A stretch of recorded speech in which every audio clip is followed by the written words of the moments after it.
Welcome back to Get Ready With Me, Mama. Happy New Year! I decided that this is either incredibly ethereal or incredibly annoying. We're gonna go with it. So, I feel like I'm just kind of playing around on here now. Like, not even, like, I guess I'm EPing it, for my Myers-Briggs friends. But Oh, I had a point and I have to think about it, but hold on a second. Okay, so I'll just start rambling and it'll come out. So I've been thinking a lot about MBTI, and kind of the juxtaposition, big word, sorry, between theology, philosophy, and psychology. Mostly because I'm married to Brad, and that would be kind of where our minds kind of meld together or whatever. He's been getting more into young, and he's been getting more into young, and I've been really focused on middle age in general and just sort of the life cycle. I can't help but I've been thinking a lot about life and death recently. We've experienced losses this year, just in our family, and yeah, so our kids are thinking about it and processing it some. I feel like I'm at the end of my midlife crisis kind of settling in, feeling more comfortable with myself at 40. Like we're on the verge of 40. I'm still 39. And like I feel better. I feel settled in my career. I feel settled in my family life. I feel settled in our house and what we're going to be doing with our kids for the next 10, 15 years. I still feel like there's wiggle room for Brad and leadership, which is really good because I think he still has some stuff to do on this planet to help people. And I've kind of settled into my skill set more at work, and so that I feel free to play and get back to my writing, which is, I've noticed that while I can live pretty avant-garde and creative by myself, when I involve family, I need much more structure and much more routines to feel safe. And that's just kind of like how I was raised and how it just works out better. And so that's why I married an IJ too, because I actually really love structure. It helps me so much. It's a pain in my butt. I have to ram into my demons more often. My animals kind of fight against it, but it is truly the freedom that we are all seeking as EPs. Less is actually more. More is actually just more. And I'm still going through some of our boxes. We went through a lot of that, so kind of expelling that, doing Swedish death cleaning. It's mostly going through toys. I love toys. I love emotional toys, educational toys, things for the kids.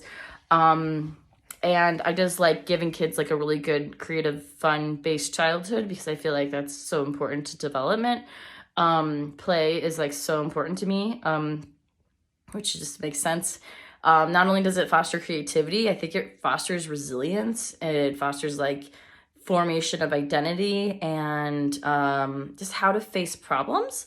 Because life is pretty tricky, and I trust that my kids are learning what they need to learn as far as academics, because we chose the schools they're in, but as far as life and resilience and all of that, I think that comes with play. So encouraging them to have good friendships and to have fun in life too is actually very vital to me as a parent. So anyway, there's that. I think I wanted to kind of hop on here and talk about how the different types of MBTI experience change, and also experience like by the end of your life, an IJ might look more like an EP, and EP might look more like an IJ, or even an EP might look more like an EJ or an IP, and vice versa, and how our real growth starts when we actually get traction on things that are painful or hard. And I feel like most people in self development or in MBTI or in psych kind of understand that inherently, but I don't know if our culture really gets it. And then also so much of that is subconscious to you. Even if you are aware of it, it still goes subconsciously. And I really wanted to focus on that, that dark night of the soul, or the character development, through the hero's journey. Just kind of what amalgamates hope after you've gone through something, or what are different things that it's okay to go through struggle and hardship and difficult times and working on your demons and failing and looking ridiculous or feeling hurt or not having friends or not having success, and like how that's kind of a building life, like building part of life. And that can be more generalized to the general population in their context. Because I feel like if you become too specialized pretty much in anything, which is what my brain wants to do, right? I want to consume sleep all day long in something and then blast it out to people if necessary, or play with them only if it's like under certain conditions, and like I feel okay. But like that is hard because then it becomes way too isolated, and there's a part of me that wants to also dumb things down. When I was in nursing school, one of my professors told me that one of my skill sets was making really, really smart topics sound easy to understand. And I was at first like, okay, like, are you saying that I'm dumbing things down? But she's like, yeah, you are, but like in a really cool way. So I do like making things accessible to the most people, or the people who need them, as an ENFP. I don't know. Yeah, that's kind of like, that's my whole point. My whole point is to add like luster and fun to your day, but it's also to add meaning, purpose, hope, and change, hopefully.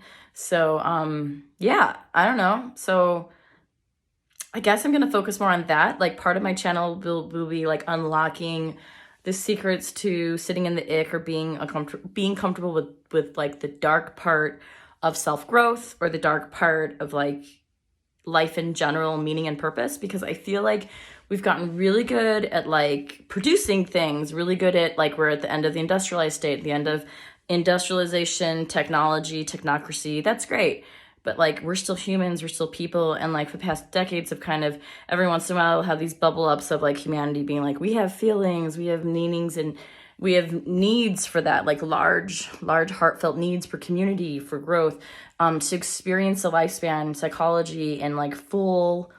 And I think that's what I mean, not everyone talks like this, but I think that's a really, really deep need for all of us as humans, is to progress through these stages in ways that where we have dignity, where we, like even into death, where there's such a thing as like dying ethically, dying well. And like those topics are, I guess, dear to me, like the stages of life. Like it took me a really long time to kind of figure out that, like, I guess psychology is sort of my thing. But it's really just the life experience and people's relationships with themselves, with their families, with their friends and their environments, and mostly with figuring out like, how can I best serve others, giving the gifted, like the gifts that I've been given, the hardships I've been given, the like, I don't know, the backdrop of life, like the struggles. Like I want people to be able to have more of an outlet for that, or a pathos of that. And things like, you know, religion has gone out of fashion more, but it's still there. The idea of faith, the idea of spirituality is still very much a part of being human. And what does that even mean in like 2023? It's kind of interesting to me.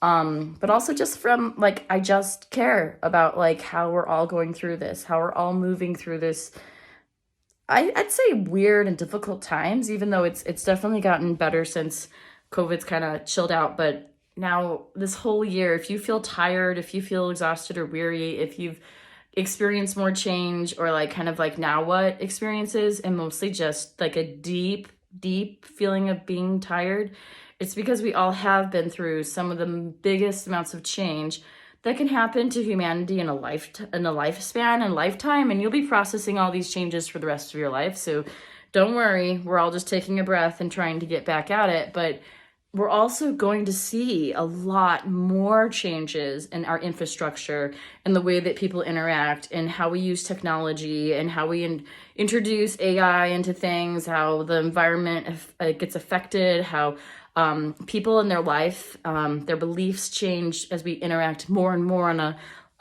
a smaller scale as we globalize. It's a different world, like every decade. That's just life, but it's truly changed. It's changed like really rapidly in the past couple decades. And that is kind of why you feel almost sick, especially for a millennial. And we went through wow, we had a touch point with the silent generation, and we definitely understand the boomers, and Generation X tends to be our older siblings, and like now we're experiencing Gen Z, Alpha, and eventually Beta, and it's quite a bit. It's quite a lot. So from that perspective of an aging geriatric millennial, yeah, I think I've got a lot of little bits to go on in here, and they won't make sense to everyone, and that's okay. I'll try to categorize them in either like MBTI or like my novel and philosophy and like sort of more academic land. Well, my novel's more like Wonderland, fun playland. So there's that. For the creatives out there. I mean, seriously, like an 8-year-old could probably understand that version of me more than someone who's like been to college. And then there's the academic side, or the side and then there's a more grounded side, and my spiritual side with Brad, and like family life. I'll do a little bit on motherhood too, because motherhood is such a huge transition, and I'm still championing,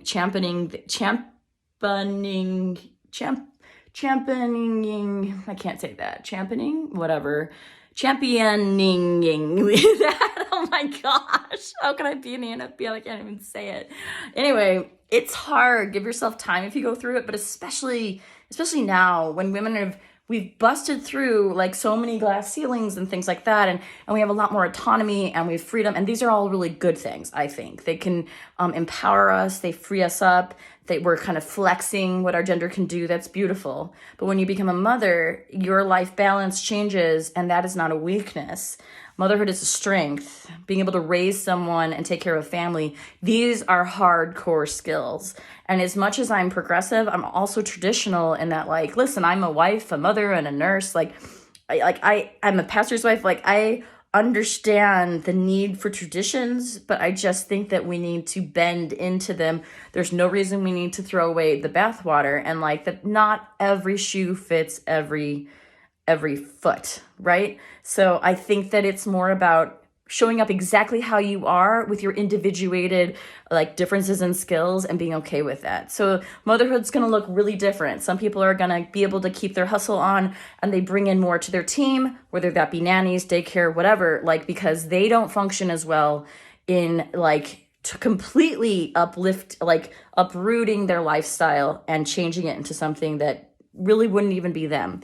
And then there's some people who take a pause out, and like their skills and their relationship building, like I'm one of those who like relationships are more important to me than my work. And so like not all relationships, I'm more of a one-to-one person, but like my mother's son, my mother-daughter, my like wife relationship, like to my husband is super huge to me. Well, I was very, very focused on career, and I was told to be that way. And I really do think that you should go as far in education as you can, and you should figure out who you are before you ever start to add another person to the puzzle. I still feel like if you put the gas or the speed, I almost said the gas or the brakes on that there's nothing wrong with that. There's nothing wrong with you. And it takes a while. If you feel completely confused and changed by motherhood, first of all, you are, and you're exhausted, and it's a whole new game. It's a whole new level. And you're also entering a world of like a lot of responsibility on all fronts.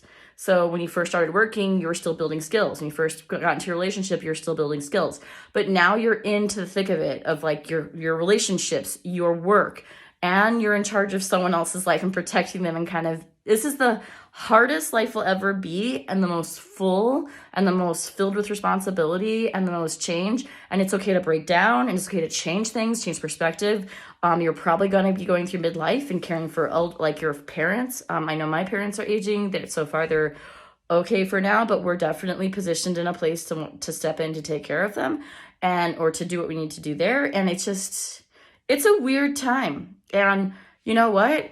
I am woman, hear me roar, great. But I'm also a woman. See me cry, see me break down, see me be feminine and masculine, see me be strong and weak. I need help. I need support. I need love, but I also am willing to give it. And I'm so strong. I can flex in that. But, we know so much more about mental health. We know so much more about development and change. It's a beautiful time to be alive as a human. It's also one of the most complex. So that's why I'm here. I guess I tied that all together. So that's welcome to 2024. It's not quite there, but it's pretty much there. You're going to get a lot on MBTI, motherhood, philosophy, psychology, all the things that kind of fly around my head. and hopefully some more car makeup. Yeah, real talk, real talk. Because motherhood to me is like, it's not really operating on all cylinders at once. In fact, it's letting a lot of those cylinders go and finding peace in the chaos, and also kind of redefining yet again what it means to be a woman, and what it means to be in a role, what it means to be a professional, what it means to be a scientist, what it means to be a Christian, what it means to be a person in general. And of course, my walk is different than everyone else's that on earth, because we're all in our own time space, you know, but we're also all here together. So Merry Christmas to you and yours. I hope that this ethereal experience of a scattered video made you smile or ponder or whatever. More to come, and definitely more random, like some planned, but mostly random bits of wisdom spat out at you. Hopefully this got you through something in motherhood in your day that made you feel a little bit better about life. All right, peace out, guys. See you in the new year. Be gentle with yourselves.